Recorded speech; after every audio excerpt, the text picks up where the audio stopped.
Tanzania. Na nini hawa hawapati kipaimara bila kupata namba yake ya ubatizo.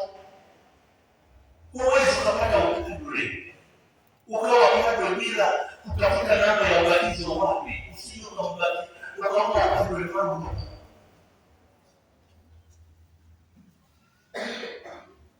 Ubatizo walikuwa wanakesha wakifanya kazi ili wapate fedha za kununua vitu hivyo vya thamani vya kifahari kwa ajili ya miungu ya Babeli. Shughuli nyingi tunazozifanya kweli ni kwa ajili ya Mungu yule ambaye anatubariki katika familia zetu, au mganga wa kienyeji. Tena tunaweka mfumo, mganga wa kienyeji anaweza toa anadawa kabisa inapoja, lakini huyu mpiga bao. Leo tunapokea Roho Mtakatifu, na kwa nini anaitwa Roho Mtakatifu? Kuna viroho vingine visivyokuwa vitakatifu ndivyo vinakupa muhemuko na vichonganishi. Leo tunaomba kama aliomba nabii Isaya katika ile aya ya pili, anawauliza kwa nini kutoa fedha kwa kitu ambacho si chakula cha kweli? Kwa nini? Na wauliza juu ya mafuta kabisa, mnafanya mfahamu kabisa. Na sasa hivi mpaka wamechukua hata mashamba ya kanisa letu, tunaangaishana mkao mahakamani, wanataka kulima ardhi zetu, wanasema wanataka kutengeneza mafuta, kwa sababu huko Songea mko wa shamba kabisa, mnawapa pesa nyingi sana wakija huko, wakifika Madarao huko, sio wakifika sijui mshangano huko Mabaso, wakati wanafanya mishangano huko, nasikia mnatikisa au kibisi pingu, mnatikisa hadi yao na mapato yenu kwa kitu kisichoshibisha. Ndugu zangu wapendwa, tuitumie nafasi hii tutazame hata kwenye jamii na familia zetu, wenye uwezo, wenye utajiri, wana sauti, wana nguvu, wana maamuzi. Unaweza kumkuta mtu mzee ana umri kabisa, mzee umri kama wangu sasa ni wa kutosha, alafu anakwambia kijana mzee, unakasirika mzee naye mzee baba yao, alafu nakuta kingine na kijana tu kamevaa kaila na suti, unaona tena mwenyewe ni mkono mzee na kale jamaa kanakuruka kanaita kazee, kwa sababu mzee ni tumu na wao huko wasema mzee maanake ana pesa. Waswahili wanasema bwana kuna kitu la mzee alikosi chawa. Chawa ni pesa. Anaonekana alikuwa kisafi kina mambo mazito. Aliyochukua briefcase na akapigwa kaelewa. Alafu mle ndani wanakuja kukuta ni tabeli ya karatasi. Ndugu zangu, hata katika baadhi ya mazingira ya kidini leo kuna kishawishi cha kuamini kuwa lazima tutoe fedha nyingi ili tununue miujiza ya kukanyaga mafuta au baraka. Ndio maana kawaida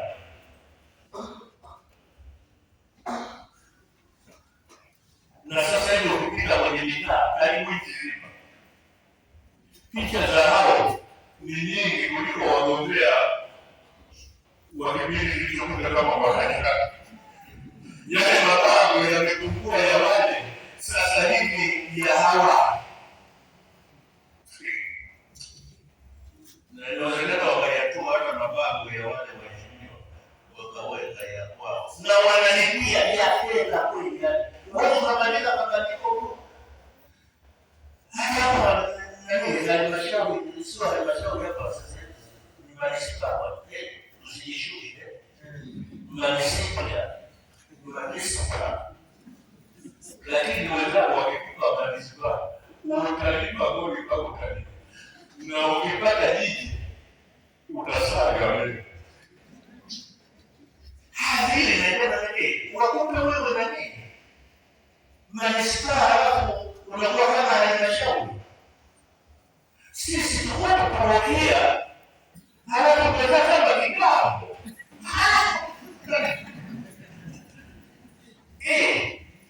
hata wewe unaweza kuamuliwe uende kadiri ya taratibu. Sasa hivi tunasali hapa, wengi zaidi wako nje, hata watakaimara wako nje.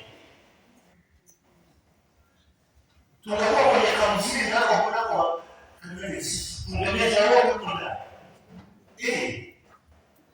sasa mnataka bado muendelee kuwa na hali ya hapa. Hakuna yaani sasa hivi katika kanisa itabidi mkamuane mpaka mnatoa nguvu, ndipo hapo tuweze tukapata heshima yetu kama parokia. Hakuna mchezo, na msituambie sasa hivi tunajenga kanisa ile michango mingine sio karibu kwa wengine. Hamna kadiri mlivyokuwa mnatakiwa kufanya kazi kubwa zaidi, na mtapata zaidi kadiri mtakavyotoa. Mkibaki mtabaki masikini wa kutupwa bila hata Mungu kuwepo jirani, kwa sababu ni wakaidi.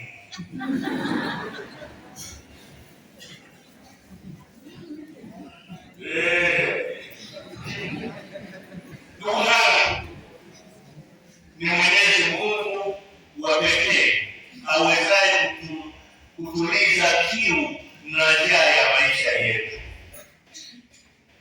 Anatupenda na kwa ukarimu wake anatukumbuka na kutusaidia.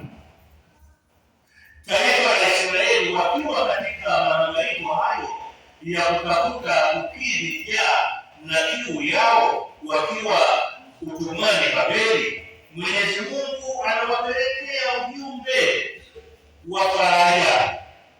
Na leo mnapewa ujumbe wa faraja, akiwaalika wajiunge sasa katika karamu yenye vyakula na vinywaji tele bila malipo, akisema, kila aonaye kiu njooni majini, yeye asiye na fedha mumuwemo mle.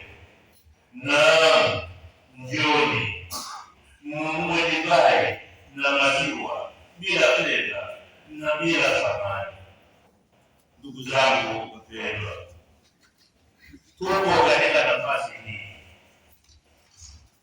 Tunaishi katika dunia ambayo vitu vinabadilika haraka sana. Ajira zinaweza kuisha na biashara kuisha. Sasa wewe mkiza chuo kikuu anza kuchachanika, kama utachukua mkokoteni, kama utachukua bodaboda, kama utachukua sijui hivyo.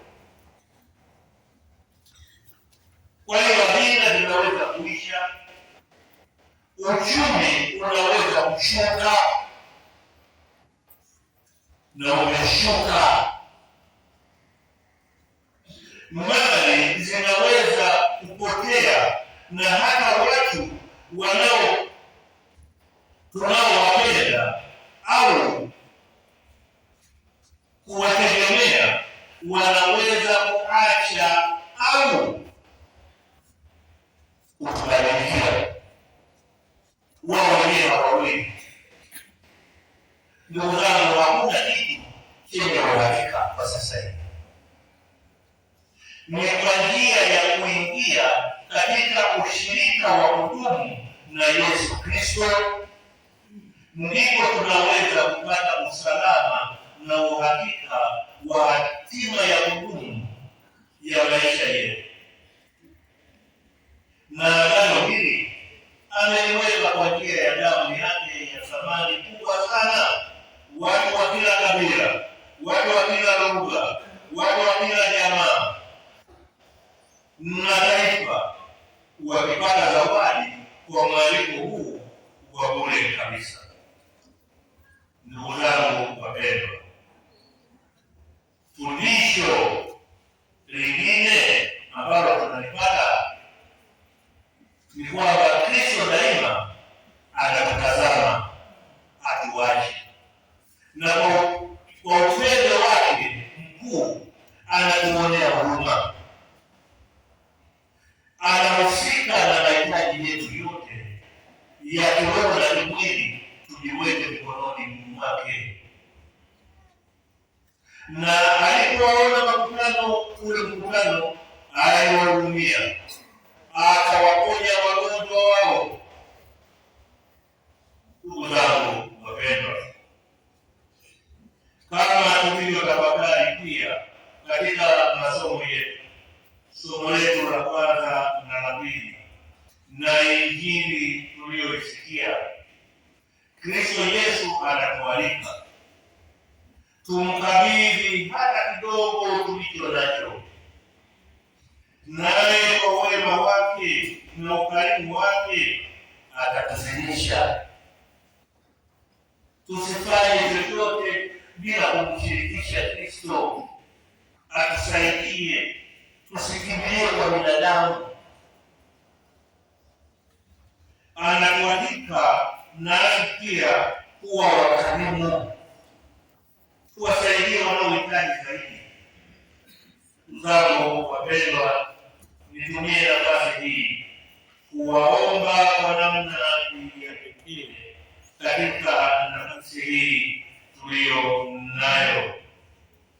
Tumwombe Mwenyezi Mungu atuzidishie kweli, nasi tukikubali na kuongozwa naye katika pendo lake, hakuna lolote litakaloweza kututenga na Kristo.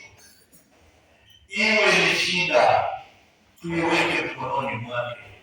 Mara nyingi shida zitatuweka mahangaiko, tunatafuta kupata msaada wa watu, na ndio maana tunakimbilia wale ambao hawatatusaidia kwa chochote. Maana yake mnaposikia neno hili, hatutatokana na matatizo, hatutatoka na msalaba utu tukaugua, lakini tukiwa na Yesu Kristo tunapata faraja ya kweli kuwa jambo hili lipo na ndilo hili tutakalolienda na Kristo litatupeleka mbinguni, litatupeleka kwake. Hatutabaki tunahangaika kutafuta waganga wa kienyeji, wale ambao hata tumepungukiwa damu, yaani damu imeisha, hatujaenda hospitali, tunaenda kwa hawa, halafu anakuchanja tena na kutoa damu chache iliyobaki na kuinyonya. Yaani kwa kweli huyo unahitaji kuongezwa damu, lakini huyo anakuchanja chanjo ile ambayo unabaki na makovu, utakuwa na makovu, halafu anaweka kipende kinyonye, halafu kiamuka anasema kile kitu walichoweka kimetoka, halafu unaazimia, unaanguka pale, unasema mkimbizeni kwenye hospitali. Yeye mwenyewe anasema mpeko wenzetu nao wakajaribu, ameshajua kuwa kilio tutapata muda mfupi. Hivi mliwahi kuona watu wanalia msiba wa mganga wa kienyeji? Jibu niambie. Mimi mwenyewe sijaona, ila nimeona mnalia mkiwa hospitali. Kwenye hospitali huko mnaweza kulia mpaka kule na kutulia, lakini kwa mganga wa kienyeji yule ni usiku. Kwa hiyo akishaona wewe unakufa, anawaambia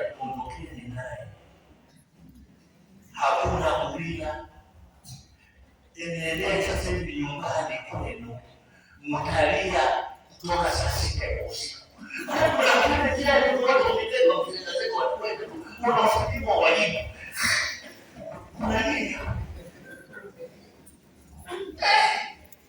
lazima uende shule.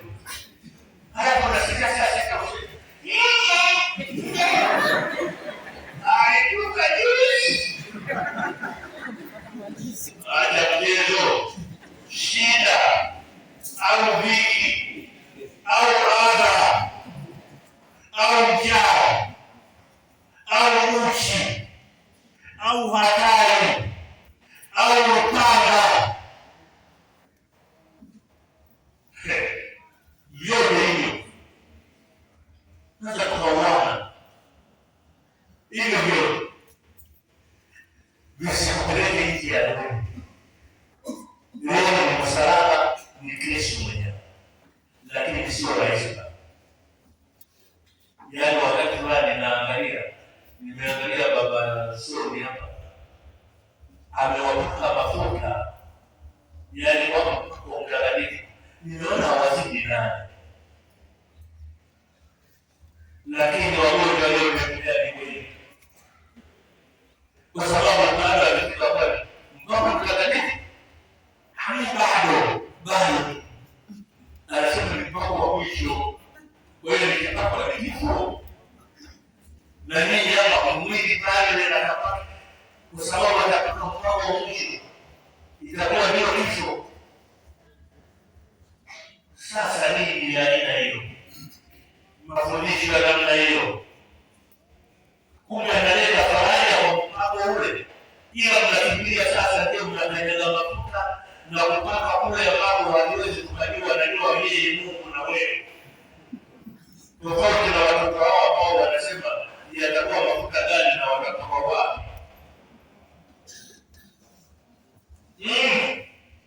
Mnitazame vizuri, tutazamane. Mnapaka wapi? Mnajipaka wenyewe au mnapaka na ni wapi? Licha ya magumu yote tutakayokutana nayo, Mtume Paulo anatuhakikishia kuwa tunashinda, na zaidi ya kushinda, kwa yeye aliyetupenda. Hitimisho, tuombe neema ya kuisikia sauti ya Yesu Kristo mfufuka na kumfuata yeye ambaye kwake uko uzima wa milele na tumaini la kweli na la maisha yetu na sasa na ya milele, na hivyo tukawakuta wengi zaidi wamtambue Kristo mfufuka, watampenda, watamfuata, na wengi zaidi tukapata wokovu kwa njia ya Bwana wetu Yesu Kristo mfufuka, anaishi na kutawala daima na milele. Amina. Tumsifu Yesu Kristo.